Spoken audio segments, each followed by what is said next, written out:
33%. That was the year-over-year decline in Xbox hardware revenue. In the same period, content and services revenue dropped 5%. For any other company, those numbers would trigger emergency meetings.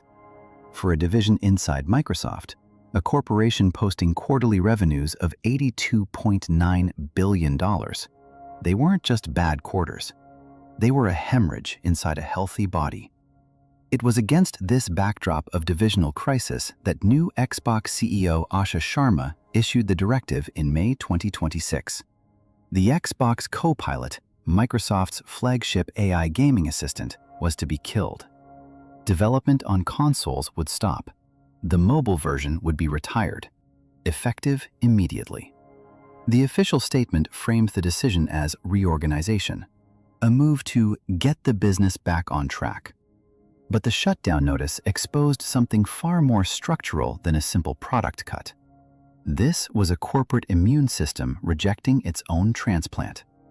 Microsoft's AI business had surpassed a $37 billion annual revenue run rate, growing at 123% year over year. That momentum had been channeled downward into a division that was contracting. A top-down mandate, powered by company-wide success, collided with the brutal economics of a struggling platform. The Copilot wasn't terminated because the technology failed. It was terminated because the strategy surrounding it had been misaligned from the moment it was conceived. The fallout was immediate, but the fragility had been building for months. Just weeks before the kill order, this AI was being positioned as the future of gaming assistants. So what exactly was the promise that got abandoned? And who made it? The concept was undeniably compelling. Xbox Copilot was designed as a controller linking feature for shared play, integrated into the console ecosystem. It allowed players to connect controllers for cooperative gaming. Stuck on a difficult boss? Copilot would enable a second player to join. Looking for a new game? It made it easy to share the experience. It could even automate controller pairing, streamlining the user experience from the home screen to deep within a game.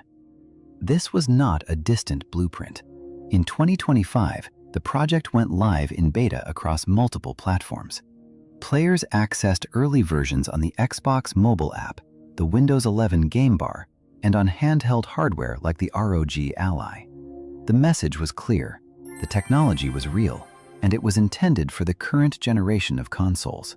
It represented the logical evolution of user assistance, a data-driven enhancement fitting within a broader industry trend to deepen player engagement.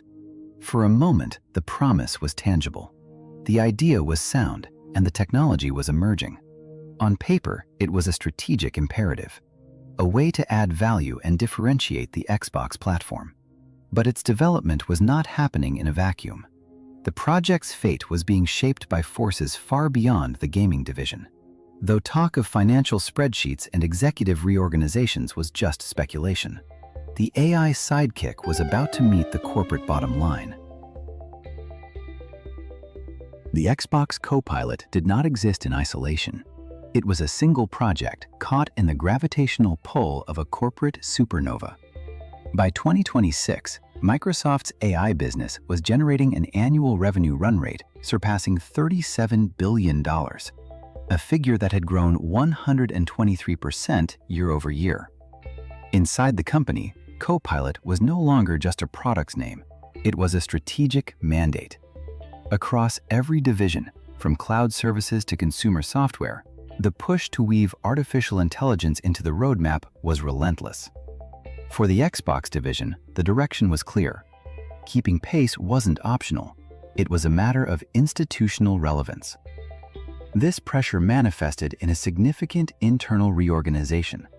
To accelerate the initiative, executives from Microsoft's central Core AI group were transferred directly into the Xbox platform team. The move was a clear signal. The gaming division was being brought into alignment with the mothership's primary mission. The Xbox Copilot project thus became more than a feature for gamers. It was a demonstration of what AI could look like inside a flagship entertainment platform. It was proof that gaming could be a showcase for the company's most critical strategic priority. With billions in AI revenue and a clear directive from the top, the project seemed unstoppable. But a leadership change was about to expose a fatal weakness in the strategy. Asha Sharma became the new CEO of Xbox, and her first move told you everything. She did not inherit a long-term strategic vision. She inherited a division in freefall. Hardware revenue was collapsing. Services were declining. Her mandate was not innovation, it was triage. Get the business back on track. 5 words that functioned less like a mission statement and more like a tourniquet. Her directive to retire features that don't align with Xbox's future direction placed every non-essential project under immediate, unforgiving scrutiny. In this new reality, experimental initiatives were no longer assets. They were open wounds on a balance sheet already bleeding out. And so the conflict became absolute. On one side, the corporate directive to integrate AI everywhere, backed by a $37 billion annual run rate growing at 123% year over year. On the other, a divisional survival mandate demanding that every resource serve the core business, right now. A choice had to be made between demonstrating corporate fealty and keeping the division alive. The Xbox Copilot, still in beta, not yet fundamental to gameplay, generating no meaningful revenue, sat directly on that fault line. It was an organ the body couldn't afford to feed. The feature had been designed for a future that Sharma's Xbox might not live to see. Her mission was to save the present. Therefore, the logic was cold. The decision, clinical. Sharma announced that Copilot development on consoles would stop. The mobile version would be wound down. A project born from the company's loudest strategic mandate, killed by the division's quietest arithmetic. But severing a high-profile initiative tied to the parent company's single biggest strategic bet is never a clean cut. It's more like pulling a thread that runs all the way to the top floor. What happened when the rest of Microsoft found out? The execution was swift and decisive. The Xbox Copilot AI initiative was canceled. The mobile version was retired. The cancellation sent ripples across the platform.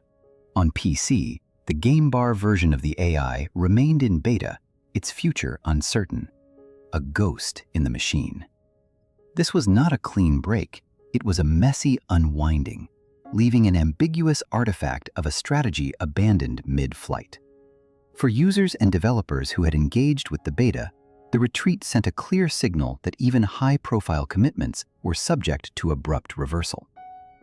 But the retreat from the Xbox Copilot AI was not an isolated incident.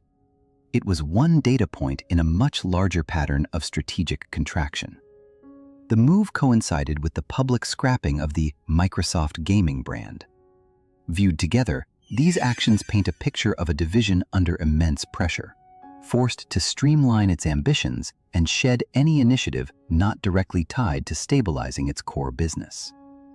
The retreat from Copilot was the quiet end of an initiative that never fully launched. This pattern of retreat was more than a series of tactical decisions. It raised uncomfortable questions. The question was no longer simply what was being cut, but why the division kept pulling back from ambitious bets in the first place. The failure of Xbox Copilot reveals a specific, repeatable pattern of strategic breakdown. Call it the alignment trap. It occurs when a top-down corporate mandate, no matter how successful elsewhere, is applied uniformly to a business unit whose operational reality is in direct opposition. The logic looks clean on a slide deck. On the ground, it's corrosive. The chain of failure is forensic.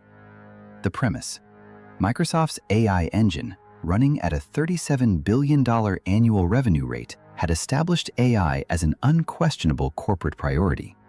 The escalation: a directive to deploy Copilot everywhere, every surface, every product, every division. But this ignored a hidden fragility. Xbox's core business was already in crisis. hardware revenue down 33%. You don't install a skylight when the foundation is cracking.